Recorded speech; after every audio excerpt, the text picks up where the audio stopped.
কালো জাদু।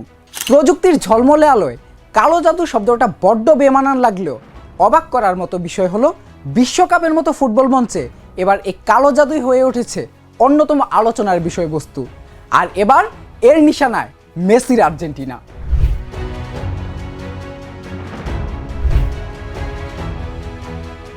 লিওনেল মেসির আর্জেন্টিনার হাতে টানা দ্বিতীয় বিশ্বকাপ উঠবে কিনা এই প্রশ্নে যখন বুধ পুরো বিশ্ব, তখনই এক অদ্ভুত বোমা ফাটালেন ঘানার আলোচিত তান্ত্রিক নানা কোয়াকু বনসাম।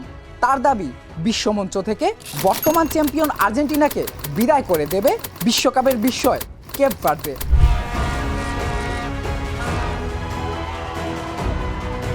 শুধু তাই নয়, বনসাম এও বলেছেন চলতি বিশ্বকাপের শিরোপা জিতবে পর্তুগাল এবং দীর্ঘ ক্যারিয়ারের শেষ প্রান্তে দাঁড়িয়ে ক্রিস্টিয়ানো রোনালদো বিশ্ব চ্যাম্পিয়ন হওয়ার স্বপ্ন পূরণ করবেন।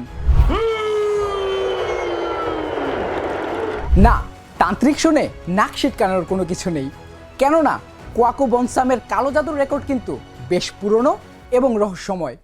তাকে আফ্রিকার সবচাইতে প্রভাবশালী উইচ ডক্টর বা জাদুকর হিসেবে গণ্য করা হয়। আর তাকে যে এবার সবাই ফেলেও দিতে পারছেন না, এর পেছনে কিন্তু বেশ কিছু কারণও রয়েছে। এবারের বিশ্বকাপে ইংল্যান্ডের অধিনায়ক হ্যারি কেইনকে নিয়েও তুলকালাম কাণ্ড ঘটিয়েছেন এই তান্ত্রিক। গ্রুপ এল এর ম্যাচে শক্তিশালী ইংল্যান্ডের বিরুদ্ধে মাঠে নামার আগে বনসাম ঘোষণা করেন তিনি হ্যারি কেইনের উপর এক সাময়িক আধ্যাত্মিক অভিশাপ দিয়েছেন, যেন তিনি ঘানার বিপক্ষে গোল না করতে পারেন। কাকতালীয়ভাবে সেই ম্যাচে হ্যারি কেইন নিজের স্বাভাবিক ছন্দে ছিলেন না। কয়েকটি সহজ সুযোগও হাতছাড়া করেন তিনি। ম্যাচটি গোলশূন্য ড্রয়ে শেষ হয়ে যায়। ম্যাচ শেষেই বনসাম ফেসবুকে এসে বলেন তিনি হ্যারি কেইনকে অনেক ভালোবাসেন আর এবার তিনি কেইনকে অভিশাপ থেকে মুক্ত করে দিচ্ছেন যাতে সে পরের ম্যাচে গোল পায়। I want to lose Harry Kane. I am losing you. You understand? So that next match, when you meet your opponent, you can score. কি ভাবছেন এখানেই শেষ? গল্পের রহস্য আরও ঘনীভূত হয় যখন কেইন পরের ম্যাচে সত্যি সত্যি গোল করে বসেন। তখনই বিশ্বজুড়ে আলোচনায় আসেন ঘানার এই তান্ত্রিক বনসাম। তার বিভিন্ন মন্তব্য নিয়ে ফুটবল বিশ্বে রীতিমতো আলোচনার ঝড় ওঠে। তবে তারকা ফুটবলারদের সাথে বনসামের এই দ্বন্দ্ব কিন্তু নতুন কিছু নয়। মনে আছে 2014 বিশ্বকাপের কথা? ঘানার মুখোমুখি হওয়ার আগে পর্তুগিজ সুপারস্টার ক্রিস্টিয়ানো রোনালদোর হাঁটুতে এক রহস্যময় ইনজুরি দেখা দিয়েছিল। তখনও বনসাম বুক ফুলিয়ে দাবি করেছিলেন 4 প্রকারের বিশেষ গাছ আর আধ্যাত্মিক শক্তি দিয়ে তিনি নিজেই রোনালদোকে ইনজুরিতে ফেলেছেন, যা কোনো ডাক্তার ভালো করতে পারবে না। বনসামের এই জাদুটোনার গল্প এখন বেশি পরিচিত হলেও আফ্রিকার ফুটবলে এটি কিন্তু নতুন কিছু নয়। এটিকে আফ্রিকাতে বলা হয় জুজু বা ট্র্যাডিশনাল উইচক্রাফট। এবং আপনি জানলে অবাক হবেন, আফ্রিকার অনেক দল তাদের নিয়মিত ফুটবল দলের সাথে উইচ ডক্টর বা এই ধরনের জাদুকরকে নিজেদের সাথে রাখে।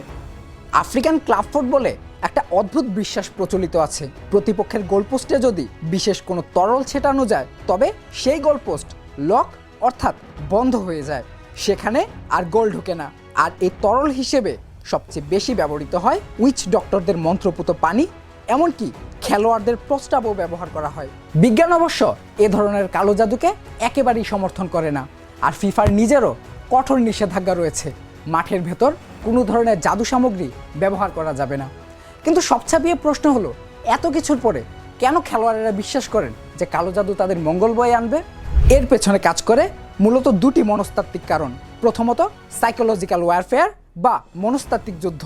ফুটবল একটি তীব্র মানসিক চাপের খেলা। যখন একজন খেলোয়াড় বা দল জানতে পারে যে তাদের উপর কোনো অভিশাপ দেওয়া হয়েছে, তখন অজান্তেই তাদের অবচেতন মনে এক ধরনের ভয় বা দ্বিধা তৈরি হয়। এই মানসিক চাপই মাঠের পারফরম্যান্সে প্রভাব ফেলে, যা দেখতে মনে হয় অভিশাপের কাজ। আর দ্বিতীয় কারণটি হলো মিডিয়া এবং হাইপ। বনসামের মতো চরিত্ররা খুব ভালো করেই জানেন যে কিভাবে প্রচারের আলোয় আসতে হয়। সোশ্যাল মিডিয়ার এই যুগে হাজারটা পূর্বাভাসের মধ্যে দু একটা কাকতালীয়ভাবে মিলে গেলেই মানুষ সেটিকে অলৌকিক বানিয়ে দেয়, আর বাকি যেগুলো মেলে না সেগুলো সবাই ভুলে যায়। কালো জাদুর গল্প কৌতূহল জাগাতে পারে, কিন্তু বনসামের ভবিষ্যৎবাণীকে সত্যি করে দিয়ে আর্জেন্টিনা কি আসলেই বিদায় নেবে, নাকি নিজেদের শিরোপা ধরে রাখার পথে এগিয়ে যাবে আরও এক ধাপ? এই প্রশ্নের উত্তর কিন্তু কোনো যোগ্য কিংবা তাবিজে লুকিয়ে নেই, লুকিয়ে আছে 90 মিনিটের মাঠের খেলাতে, যেখানে খেলা দেখাবেন খেলোয়াড়েরা, দেখাবেন তাদের পায়ের জাদু। Mr. Noodle.